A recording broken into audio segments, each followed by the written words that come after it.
Hi friend, welcome to my channel ranker sir. मैं आज हम सीखेंगे बहुत ही इंपॉर्टेंट टॉपिक जो कि है भिन्न को भिन्न ही क्यों कहते हैं, पिन क्यों नहीं कहते हैं, मिन्न क्यों नहीं कहते हैं, चिन्ह क्यों नहीं कहते हैं, भिन्न को भिन्न ही क्यों कहते हैं। आइए समझते हैं। उसके बाद हम एक एक करके समझेंगे उचित भिन्न क्या होती है, अनुचित भिन्न क्या होती है, मिश्र या संयुक्त भिन्न क्या होती है, और इसमें एक नई भिन्न, ये व्युत्क्रम भिन्न और समतुल्य भिन्न क्या होते हैं। आज इसके बारे में डिटेल समझेंगे और ये जो है बहुत ही कंपटीशन परीक्षाओं में आते हैं। तो आइए सबसे पहले देखते हैं ये भिन्न को भिन्न ही क्यों कहते हैं। आइए देखते हैं। कोई शब्द अगर लिखा है 2/4 यानी कि ऊपर 2 है नीचे 4 है, तो इसका मतलब ये भिन्न है। ये 2 है ये 4 है, ये भिन्न है। इसको अगर बदल देंगे, इसको 3 और 4 अगर लिख देंगे तो ये भिन्न है, मतलब एक भिन्न है, मतलब ये एक जैसे समान नहीं है, ये जो है क्या है, भिन्न है। यदि इसको 4/4 अगर लिखेंगे तो देखने में ये भिन्न नहीं है, इसका मान तो केवल 1 हो जाएगा, इसलिए ये भिन्न नहीं है। लिखने को तो लिख सकते हैं, बोलने को तो बोल सकते हैं, लेकिन मुख्य बात यह है कि 2 संख्याएं जो होंगी, एक ऊपर की संख्या होगी और उसमें एक नीचे की संख्या होगी, इन दोनों में कुछ डिफरेंस होगा, उसको हम भिन्न बोलेंगे, इसलिए इसको पिन्न मिन्न कुछ नहीं बोलेंगे। और आइए देखते हैं ये भिन्न निम्न प्रकार के होते हैं, जैसे कि एक उचित भिन्न। क्या होते हैं? उचित भिन्न। और इसको भिन्न का रूप क्यों दिया गया है? क्योंकि किसी भाग के, किसी वस्तु के जो भाग किए जाते हैं, उसके पार्ट किए जाते हैं, उसको अलग अलग किया जाता है, उसको भिन्न भिन्न किया जाता है।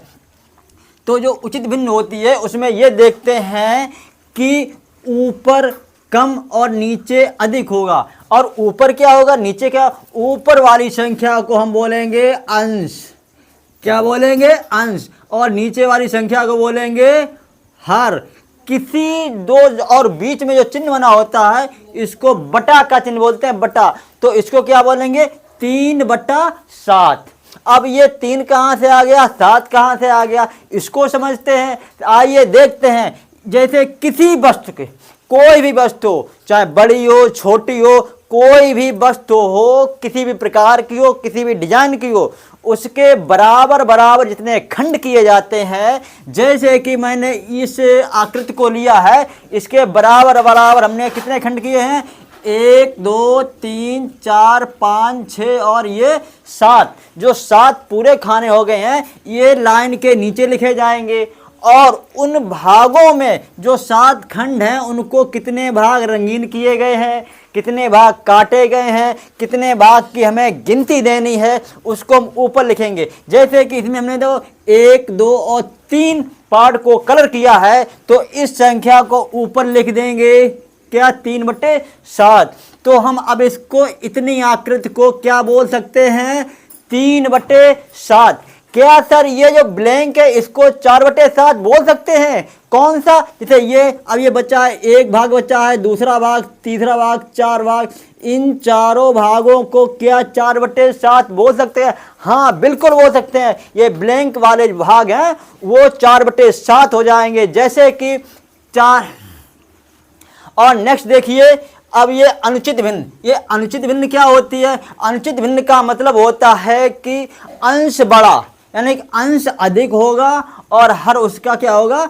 छोटा होगा। अब ये कैसे? जैसे कि ये 7 जो हर है, 7 के ये खंड किए गए हैं। एक वस्तु ये है, इसके 7 बराबर 1 2 3 4 5 6 7 7 जो खंड किए गए हैं, ये एक वस्तु हो गई है। और ये एक दूसरी वस्तु है, उसका एक खंड उसी प्रकार से, जैसे कि इसमें 7 हो तो एक इसका खंड हमने लिया हुआ है। ये इसको कंबाइन करके ये 8/7 बोलते हैं। ये कोई भी भिन्न हो जिसमें अंश अधिक हो और हर छोटा हो, इसको हम क्या बोलेंगे? अनुचित भिन्न बोलेंगे। और आइए देखते हैं इसमें नई बात क्या है। एक ये मिश्र भिन्न और संयुक्त भिन्न क्या होते हैं, आइए इसको समझते हैं। मिश्र भिन्न संयुक्त भिन्न ये होता है, कुछ वस्तु पूरी हो, कुछ वस्तु क्या हो? पूरी हो। जैसे ये आकृति, ये एक वस्तु पूरी है, जैसे ये एक सेव हो सकता है, फल हो सकता है, नारंगी हो सकता है, और ये दूसरी वस्तु ये भी वही चीज़ है। ये दो वस्तु हमारी कैसी हैं, पूरी हैं, संपूर्ण हैं। तो इसको हम क्या करेंगे, दो आगे लिख लेंगे, दो संपूर्ण हैं। और ये कितना भाग है, ये हमारा एक वस्तु का 1/4 भाग है। 2/4 भी हो सकता है, कुछ भी हो सकता है। तो ये 1/4 भी यहाँ पर है, ये इसको जो है 1/4। अभी हम इसको देख कर बता सकते हैं कि ये दो जो क्या है, दो पूरा भाग है, दो ये पूरे हैं और ये वाला भाग 1/4 भाग है। तो इस प्रकार जो लिखा जाएगा तो उसको हम क्या बोलेंगे, संयुक्त या मिश्र भिन्न। इसका मतलब ये है कि ये दो पूरे हैं और ये 1/4 भाग इसमें कंप्लीट है।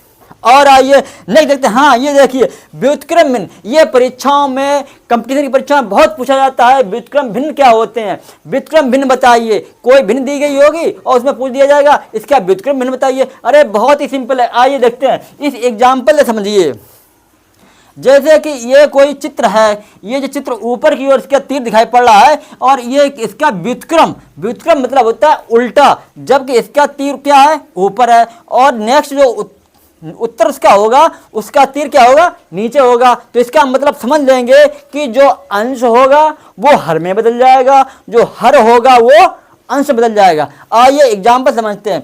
2/3 का व्युत्क्रम भिन्न क्या होगी। तो हर को क्या करेंगे, अंश बना देंगे, और हमारा जो अंश है उसको क्या बना देंगे, हर। तो ये हमारा 3/2 ये व्युत्क्रम हो गया। और आइए नेक्स्ट समझते हैं, समतुल्य भिन्न क्या होती है। ये समतुल्य भिन्न जानने के लिए उसमें कुछ नहीं है, भिन्न का एक नया रूप। जैसे कि चित्र में दिखाया गया है कि ये चित्र है, इसको जूम आउट करके, जैसे हम लोग जूम आउट करके अक्षर बड़ा बनाते हैं, जूम आउट करके ये बड़ा बना दिया गया है। उसी प्रकार हमारी जो भिन्न दी गई होगी, जिसका हमें समतुल्य ज्ञात करना है, उसमें ये देखना है कि ये 2/3 भिन्न का समतुल्य कितना बड़ा। समतुल्य भिन्न कई हो सकती हैं, जैसे कि जूम में कितना भी बड़ा बना सकते हैं, उसी प्रकार इसको भी बड़ा बना सकते हैं। जैसे कि इसकी समतुल्य भिन्न कई निकल आएंगे। जैसे 2 में यदि 2 का गुणा किया जाए तो 2 दूनी 4 हो जाएगा, और उसी 2 का गुणा 3, तो ये क्या हो जाएगा, 2 3 6 हो जाएगा। 4/6 भी इसका समतुल्य भिन्न हो गया है। और इसमें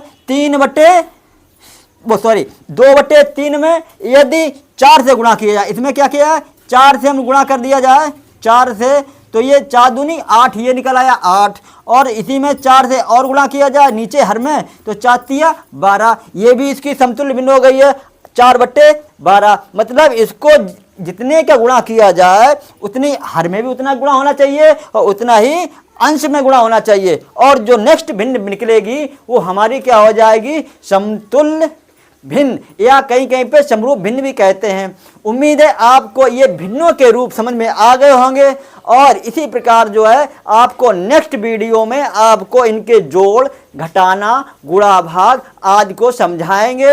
यदि वीडियो पसंद आए तो लाइक करें, चैनल को सब्सक्राइब करें। जय हिंद।